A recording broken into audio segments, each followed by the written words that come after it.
The penalty of success is to be bored by people who used to snub you. Nancy Astor. Good morning and welcome to Ariadne's Quotes of Wisdom, episode 14. It has been a while. I know I said I would be better about this, but life gets in the way. I'm sure you can all relate to that. At least it hasn't been like 4 years like it was the last time. Well, not really the last time, but the last time I took a long break. So, the penalty of success. So, in this aspect, I don't want to just interpret the term success as meaning, financial success or status success. I also want to interpret it as just kind of like your journey, your path, whatever it is that is something that is a goal that you have set to achieve, something that you see as where you want to be in life, whether that is social success, whether that is just what you envision for your life, just your general growth journey, your ascension path, whatever it is that you have as a vision for your life. I want you to view the word success as something that is what you have as a view for yourself and what you hope to achieve in your life. And it can mean financial success. It certainly can mean all of those things when you think success. Climbing up the corporate ladder, climbing up, whatever specific ladder, that particular term conjures for you. But I also want you to think of it as well in terms of your own personal inner spiritual, personal growth, your personality growth, your soul's growth. And I want you to think of all the people that have been a part of your life along the way. And if you are not outgrowing people in your life, if you have not shed people in your life, honestly, you're kind of doing something wrong, I really think. That's another kind of quote somewhere as well. If you are not losing people along the way and shedding people along the way, then that means that you're kind of stuck and you're just kind of circling around and staying in that same pool, and you're not really growing, and neither are the people that you originally set out with in life. Now, there are certain people that I've kept in my life from a very early age, and they have had a very similar trajectory as me, and that is why I have kept them in my life. And that I very much recognize, I'm very self-aware, and I'm very aware of others and their journeys as well. But I'm constantly assessing that. I'm constantly assessing the people in my life and making sure that they're in alignment with my own personal core values and my core journey in life, and making sure that, if I turn to them for advice, if I turn to them, to just kind of, bounce ideas off of, that the advice that they offer to me, that it will be in alignment with my own personal vision. You want that in your life. You don't want the original surface banality of your former self. If you are on a growth trajectory, you certainly want other people in your life that will also have that same vision for you and hold you to that higher standard that you hold for yourself. And you do want people in your life that will have that higher standard for you and that will challenge you. Challenging you is a good thing.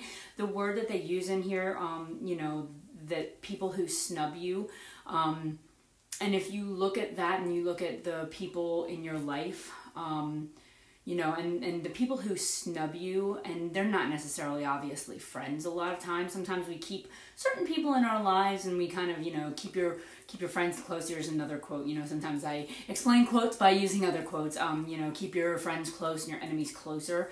So sometimes we keep, you know, frenemies close. So sometimes, you know, we keep people in our lives because they purposely challenge us. So if they're snubbing you, they're challenging you. And that's not always a bad thing, because we need to be challenged in order to grow a lot of times. But when you get to a certain point, when you've continued to be challenged and you grow through those challenges, to be able to look back and say, you know, those people who are snubbing me, I've met your challenge and I'm already past that. And you're offering me nothing anymore. And the challenges that you are presenting me are doing nothing but triggering a former version of me that I don't need that in my life anymore.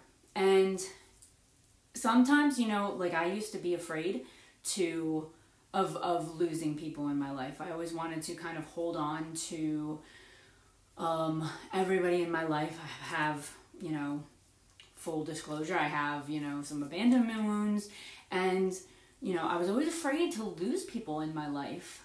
But sometimes the people who, you know, maybe were originally challenging you and snubbing you, you know, to use that original term from the quote, once you've grown past those challenges and you've met those challenges and you've accepted those challenges and you've grown through those challenges, those people, if they're going to trigger a former version of yourself that you no longer relate to, and you've moved past that and you have integrated that part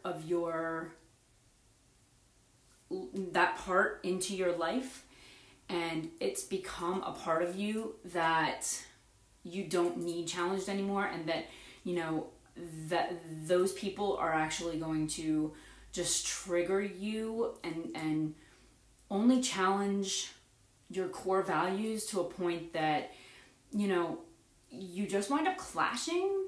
You know, you don't need people in your life that, you know, it's okay, certainly, to be friends and have relationships and have family ships and whatever, friendships and everything, that, you know, that you have with people who have, you know, opposing beliefs and things like that. But when you're talking about, like, core values, it's really hard to maintain any kind of relationship, you know, friendship, relationship, you know, romantic relationship, with people who literally have completely opposing core values as you. Because all that's going to do is trigger your most important beliefs. And those are the things that should be unshakable. You know, being open-minded is one thing, but there are certain core beliefs that you should not be shakable on. And that's something that you really need to make sure that you're identifying in your life, because there are certain beliefs that absolutely you should be open to listen to and to kind of be able to be challenged on. But certain core beliefs and morals and values are things that kind of comprises who you are as a human being. And if somebody in your life just keeps challenging you at that banal existence of who you are, then that is not something that you need to continue to hold in your life. And that is something that you need to say, you know, I think we just kind of need to go our separate ways, and that is perfectly fine and perfectly okay. And You can release that person with love and just say, you know, thank you for everything that you've done for me. But I think that our you know, you're just maybe a chapter in my life, or you know, a certain section of my life, and that's, you know, I will always carry the memories with me. But I think that that we're meant to break away here, and that is perfectly fine. Not everybody is meant to be for a lifetime, you know, a reason, a season, or a lifetime. And maybe they're a reason or just a season. And that is perfectly fine. And that just means that you are on a certain different growth trajectory, and maybe they are stuck in their own little cesspool. Maybe they're just on a different growth trajectory that just does not align with yours. And that is perfectly fine. It takes all kinds in the world to make the world go round. You know, we're all different, and that is perfectly fine. So just keep succeeding in whatever you do, and be perfectly okay to leave others where they are, and you continue on the path that you need to continue on. I hope this finds you well, and I hope you enjoy this. Please leave me a comment as to what you think, and you are perfectly welcome to have a completely different opposing opinion. I certainly welcome that. I welcome challenges, so please feel free to do so. Thank you, and I definitely hope to, again, get back to this a little more regularly. Bye!